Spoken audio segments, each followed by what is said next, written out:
Graça e paz da parte de Deus, o Pai, que nos criou, de Deus, o Filho, Jesus Cristo, que morreu por nós e nos salvou, de Deus, Espírito Santo, que nos dá fé, que nos inclui na família de Deus, que nos ilumina, santifica e faz crescer no conhecimento da verdade e no amor. Amém. Nós queremos meditar sobre o tema: o que Jesus vê em você, baseado no texto de Gálatas, capítulo 5. Podeis vos assentar. Queridos irmãos e irmãs em Cristo Jesus, hoje é um dia de festa. Hoje, a Igreja Evangélica Luterana do Brasil, aqui em Itaguaí, está comemorando seus 48 anos de igreja organizada, levando o Evangelho de Cristo a todas as pessoas.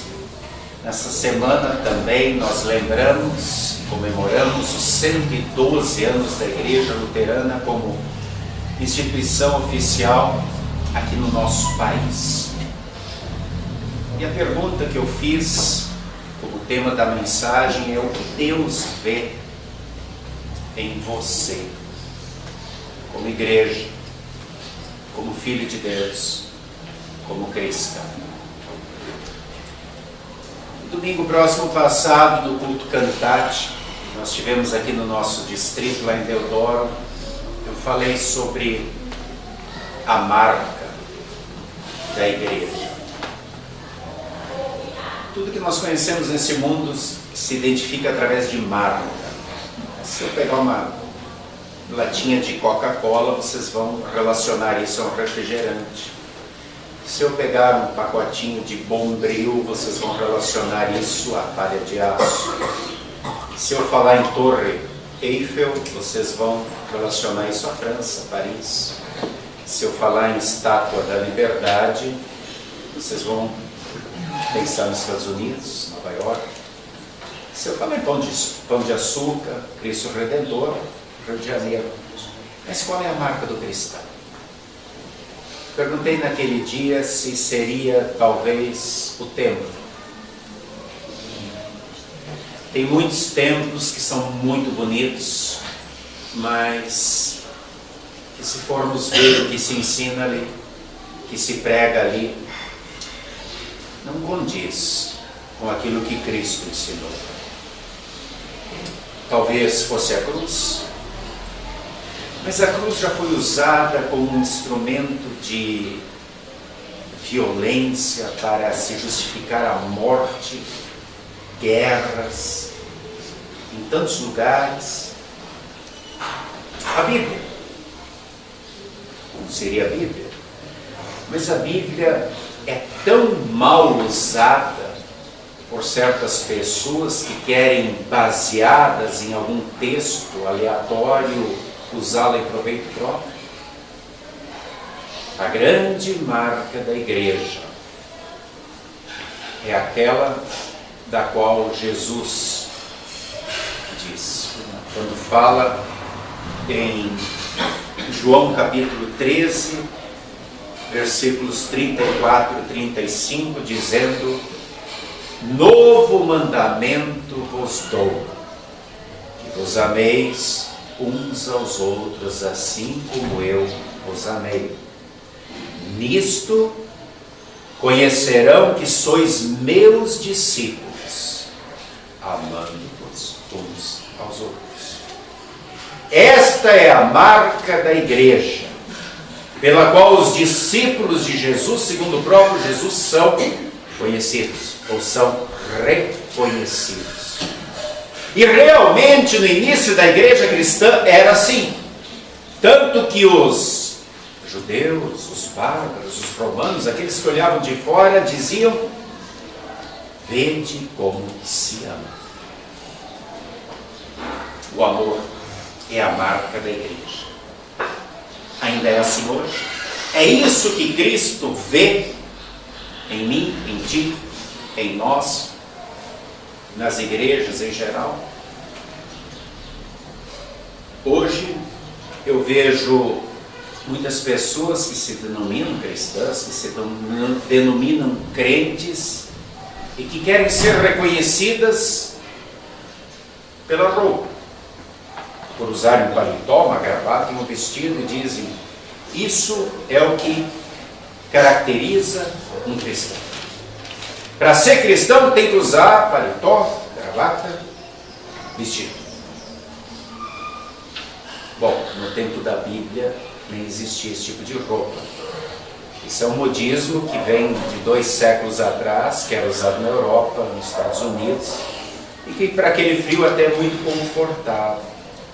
Mas hoje, ser marca da igreja? Para outros a marca da igreja é o jejum. Para outros é falar com Deus em oração no monte. Eu falo no monte. Para outros são grandes campanhas de libertação, de unção. Para outros a marca da igreja é falar em línguas estranhas. Se eu não falar em línguas estranhas, eu não sou cristão, eu sou cristão de 2ª categoria. Só para lembrar, na Umbanda, na Macumba também se fala em línguas estranhas. Quando baixa o orixá, o pai de santo, a mãe de santo, ele também fala línguas estranhas. Os discípulos não falavam línguas estranhas, e nem Jesus. Interessante isso. E hoje, para muitos, é uma marca da igreja. Para outros é não beber cerveja e não fumar. Ali está o demônio. Essa é a grande marca da igreja. Os fariseus, a elite da igreja na época de Jesus, eles tinham algumas marcas também. Aqueles fariseus que João Batista chamou de raça de víboras, que Jesus chamou de hipócritas, eles usavam roupas com filactérios. Eram reconhecidos pela roupa. Filactérios são pequenas franjas que eram costuradas nas bordas com versículos bíblicos. Eram reconhecidos pelo dízimo, pelo jejum, pelas orações. Naquela época não eram feitas nos montes, eram feitas nas praças. E estes foram os grandes inimigos de Jesus. Odiavam Jesus porque Jesus ensinava como quem tem autoridade. Jesus, ele conquistava a simpatia do povo, porque ele não se colocava, embora ele estivesse muito acima. Ele é Deus, ele não se colocava acima. Ele se colocava como um igual. Ele amava. Ele não olhava a roupa, ele não olhava a comida, a bebida, nem a guarda do sábado, porque ele dizia que o homem é muito mais importante que um dia da semana. Ele olhava para o coração, e no coração do ser humano ele via uma alma muito importante para Deus, que ele queria acolher, a qual ele queria perdoar, porque ele amava a todas as pessoas, e é por isso que ele diz que a sua marca é a marca da igreja, é a marca do verdadeiro cristão. Ele veio para amar, e ele tanto nos amou. Ele, o Criador do universo, das estrelas, do macrocosmos, do microcosmos, dos pequenos vermezinhos, ele se fez homem para morrer por mim e por ti, para doar-se por nós. E é através dessa doação, é através dessa obra de Jesus, e só através disso que nós temos acesso ao Pai. Porque é em Jesus que estão pregados todos os nossos pecados na cruz. E Jesus não precisa de muletas. Ele fez a salvação completa, como tudo aquilo que ele faz. Quando Deus criou o mundo, depois de cada dia feito, ele olhava e dizia: está muito bom. Tudo que ele faz é completo, é perfeito, inclusive a sua obra redentora. E quando nós queremos ajudar com alguma outra obra, nós fazemos com que tudo isso vá para o lixo. Porque eu estou dizendo: Senhor, espera aí, A tua morte não é suficiente para mim, não. Eu preciso fazer por merecer e vou fazer alguma coisa para ajudar. E o apóstolo Paulo, no texto de hoje, de Gálatas, capítulo 5, que acabamos de ler, está muito irritado com a igreja da Galácia por causa disso. Porque alguns apareceram lá dentro da igreja dizendo: olha, você confia em Jesus, você é cristão, mas não pode deixar de ser circuncidado. E a circuncisão fazia com que aqueles que eram circuncidados eram cristãos, esses eram cristãos de primeira linha. E Paulo está muito irritado com isso. Vamos ver o que ele fala. Vou reler alguns dos versículos que acabamos de ler. Gálatas, capítulo 5, 16 a 24, diz assim: digo, porém, andai no Espírito, e jamais satisfareis a concupiscência da carne, porque a carne milita contra o Espírito, e o Espírito contra a carne. São opostos entre si, para que não façais o que porventura seja do vosso querer. Mas se sois guiados pelo Espírito, não estáis sob a lei. Ora, as obras da carne são conhecidas, e são prostituição, impureza, lascívia, idolatria, feitiçaria, inimizades, porfias, ciúmes, iras, discórdias, dissensões, facções, invejas, bebedices, glutonarias e coisas semelhantes a estas, a respeito dos quais eu vos declaro que já como outrora preveni, não herdarão o reino de Deus os que tais coisas praticam. Mas o fruto do Espírito é o amor, alegria, paz, longanimidade, benignidade, bondade, fidelidade, mansidão e domínio próprio. Contra essas coisas não há lei. E os que são de Cristo Jesus crucificaram a carne com as suas paixões e concupiscências. E no versículo 4 a 6 ele ainda diz, e no 9 ele diz assim: de Cristo vos desligastes, vós que procurais justificar-vos na lei, da graça decaístes, porque nós, pelo Espírito, aguardamos a esperança da justiça que provém da fé. Porque em Cristo Jesus nem a circuncisão, nem a incircuncisão tem valor algum, mas a fé que atua pelo amor. Um pouco de fermento leveda toda a massa. O que o apóstolo Paulo está dizendo aqui, queridos irmãos? Ele está dizendo o seguinte: olha, vocês querem ser cristãos?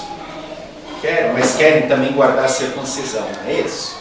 Querem, ao lado da fé em Cristo, dizer, mas também tem que cumprir uma lei. Pois então eu vou dizer o seguinte: querem cumprir a lei, querem fazer alguma coisa? Então tá bom. Isso é a carne que está querendo, porque o Espírito está ligado à fé em Cristo e acabou. Quem está em Cristo, quem tem fé, no seu coração, o que vem é o amor, é a longanimidade, é a paciência, é a bondade, é a mansidão e o domínio próprio. Agora, quem quer fazer alguma coisa, então é o seguinte: se vocês quiserem fazer, vocês vão ter que fazer tudo. Porque eu vou dizer para vocês o que condena alguém ao inferno. E aí ele diz, e vamos lá. O que condena ao inferno? Prostituição. Ah, pastor, peraí. Não tem nada a ver com isso. Mesmo? Você sempre foi fiel ao marido, à esposa? Tem certeza disso? Impureza. Você é puro? Ou de vez em quando dá uma olhadinha no Face, no WhatsApp, no jornal, numa revista, ou quando aparece um homem sensual, uma mulher sensual na televisão, na época do carnaval, você pensa, poxa, é? Lascívia, maldade. Você sempre vê os outros com bondade, sempre quer o bem de todo mundo. Ou às vezes você pensa, pô, mas aquele desgraçado, aquele deputado, votei nele, o cara encheu o bolso, está com milhões e eu estou aqui desempregado. Eu queria que ele se arrebentasse. Nunca fez isso? Idolatria. Não, peraí, eu sou fiel a Deus. É mesmo? Sempre coloca Deus em primeiro lugar. Está aqui nos cultos todos os domingos. Em todos os estudos bíblicos. Primeira coisa que você faz é oração e leitura bíblica, ou não, quando eu tiver um tempinho. Amarás ao Senhor sobre todas as coisas, santificarás o dia do Senhor. Será que às vezes não tem um ídolozinho que está no lugar dele? Continuando, feitiçaria. Não, feitiçaria não tem nada a ver com isso, é mesmo. Tu passa debaixo da escada, gato preto para você não ter problema nenhum. Você nunca acreditou no negócio de mal olhar, nunca leu um horóscopo. Não? Dissensões, discórdias. Você nunca teve problema com algum vizinho? Você nunca teve problema com um colega de trabalho? Você nunca discutiu? Nunca quis brigar com alguém? Não? Inveja. Você nunca quis algo que não fosse teu? Absolutamente feliz e contente com tudo que você tem? Bebedice. Esse é o ponto. Aliás, tem muitas igrejas que não leem nem desse, né? Só leem desse, não pode beber cerveja e estou no céu. Sou um cristão mais especial que o outro. Glutonaria. Às vezes a gente passa mal, né? Só mais um pratinho, só mais um docinho, mais uma coxinha, e a noite está lá. Não devia ter comido mais essa colherada. Porfia. O que é porfia?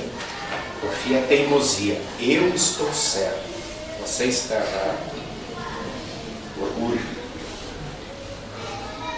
Queridos irmãos, eu não estou dizendo todas essas coisas. Paulo está dizendo que te joga no inferno. E é isso que ele está dizendo. Você quer cumprir leis? Você quer observar leis? Então observa todas.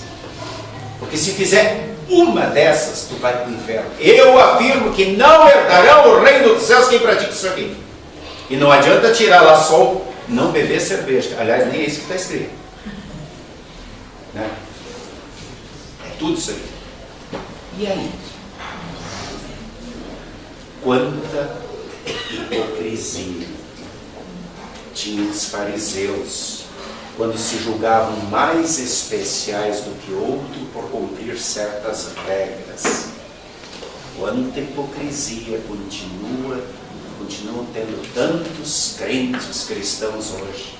E Paulo aqui está dizendo, no versículo 9, um pouco de fermento leveda toda a massa. O que é levedar? É fermentar, é inchar. É exatamente isso. Bom, eu falo em línguas e eu não bebo cerveja, então eu estou mais inchado que você. Eu sou um cristão especial.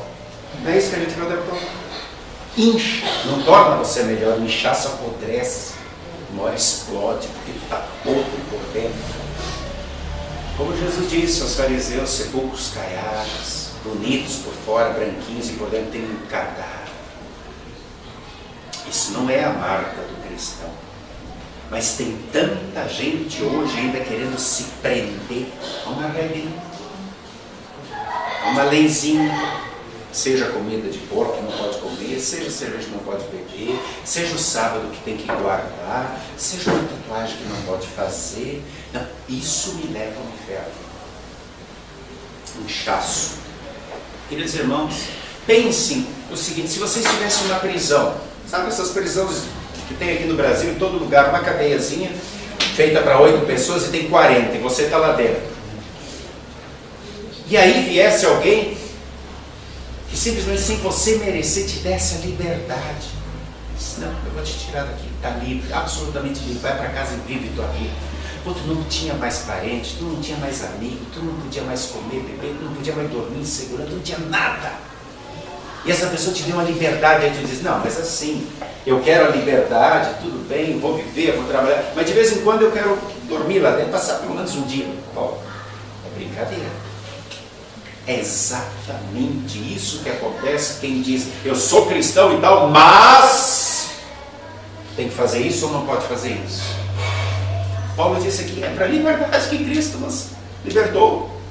Vocês estão caindo da graça quem ainda quer se justificar. Agora isso não significa que vocês têm que fazer essas coisas, porque aí vocês estão acusando de libertinagem. Não. Valorize o que Cristo fez para vocês. É isso que dá salvação. E agora viva uma vida de paz, amor, benignidade, longanimidade, mansidão, domínio próprio. Se viver uma vida com esses frutos do Espírito, as outras coisas vão automaticamente sendo expulsas da vossa vida. Como tem gente ainda inchada hoje em dia, e por fazer isso ou aquilo, agem como os 2 discípulos do Evangelho de Jesus de hoje. Lembra? Tiago e João, os discípulos estavam sempre ao lado de Jesus. O que eles fizeram lá em Lucas 9:55? Quando a aldeia samaritana nos recebeu: Senhor, queres que mandemos descer fogo do céu e consumir todo mundo aqui? Quer dizer, a gente está contigo. Esses aí não. O que Jesus disse? Não sabeis de que espírito sois. O Filho do Homem não veio para destruir as almas, mas para salvá-las. Isso é amor. A marca da igreja, aquilo que identifica o cristão. Cristão é o amor. Fé em Deus como único Senhor e Salvador. E agora, no meu viver diário, o amor. Que não julga, que não se põe acima, mas que ama, que acolhe, que perdoa, que entende o outro e que procura apresentar esse outro para o mesmo Salvador que é o teu Salvador. Que procura apresentar esse outro para Jesus, aquele que aceita todos nós. E agora eu pergunto, como são reconhecidos os cristãos hoje em dia lá fora? Até agora eu falei para a igreja aqui dentro, mas lá fora. Pense um pouquinho naqueles que vocês conhecem no trabalho, na escola, colegas de vocês, com gravata, sem gravata, com vestido, sem vestido, mas que se dizem crentes. Como é que eles são conhecidos? Como verdadeiros exemplos de amor? Ou vocês escutam as mesmas coisas que eu escuto no dia a dia lá fora? Rapaz, o cidadão é crente, mas é um pilantra, um 7-1. Rapaz, essa professora se diz cristã, trata mal todos os alunos. Essa servente fala mal de todas as pessoas, mas está toda noite lá na igreja. Aquele cara é cristão, ele tem gato, né? Gato de água, gato de luz. Conhece alguém assim ou eu estou falando besteira? E nós, membros da igreja luterana? Onde é que o calo aperta? Será que às vezes também não vale para nós? Somos reconhecidos pelo amor lá fora? Hoje estamos comemorando 48 anos da nossa congregação aqui em Itaguaí. Nessa semana também comemorando 112 anos da igreja aqui no Brasil. E eu pergunto, para cada um de vocês, porque igreja não é isso aqui, igreja é cada um de vocês. Se você fizesse falta ali onde você está, na sua casa, com seus vizinhos, na sua escola, no seu trabalho, alguém notaria? Se você de repente sumisse, alguém notaria a sua ausência? Você faz falta na sociedade onde você vive, onde você está inserido, por causa do amor que você demonstra às outras pessoas? Ou se de repente você sumisse, ou se você ali nem existisse, ninguém notaria a sua falta? Pergunte-se isso.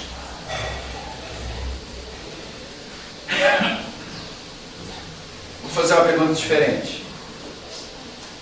Que seja sincero, você e você. Você com você. Se Jesus tomasse o seu lugar só por um dia, com a sua feição, com a sua roupa, na sua casa, sendo marido, esposa, filho, irmão, empregado, patrão, no seu trabalho, mas ali não é você, é Jesus. Mudaria alguma coisa? O Jesus agiria exatamente como você age todo dia na sua casa, no seu trabalho e na escola. Falaria as mesmas coisas, trataria as pessoas da mesma maneira, reagiria às provocações, ao descaso, à afetada no trânsito, ao palavrão, à bronca. Ele reagiria igualzinho como você faz? Certo? O apóstolo Paulo, eu não estou tendo alucinação aqui não. O apóstolo Paulo é quem pede para a gente fazer isso. Lá em Filipenses 2,5 ele diz assim: tende em vós o mesmo sentimento que houve também em Cristo Jesus. Porque ele, sendo o Senhor, se esvaziou e se fez servo. E depois ele diz: sede meus imitadores como eu imito ele. Nós imitamos Jesus. Nós nos esvaziamos de nós mesmos para sermos iguais a Jesus. Tentamos fazer isso ou não? Queridos irmãos e irmãs, Ele, que é o Senhor do Universo, se fez homem para levar cuspida na cara, zombaria, provocação, chicotada, soco, meteram-lhe uma coroa de espinho lá de marretar, crucificaram ele na cruz, ficaram zombando do Senhor do Universo, dizendo: sai daí. Ué, salvou os outros, não pode salvar-se. E ele podia. E ele ora para Deus, dizendo: Pai, perdoa-nos, porque não sabem o que fazem. Para ir em direção ao outro é preciso se esvaziar do orgulho, da arrogância, da ganância, da vaidade. Imitar Jesus. Vamos fazer isso? Isto é ser igreja luterana que ama e que faz a diferença ali onde está. Vamos nos esvaziar para que Jesus possa nos preencher com o seu amor.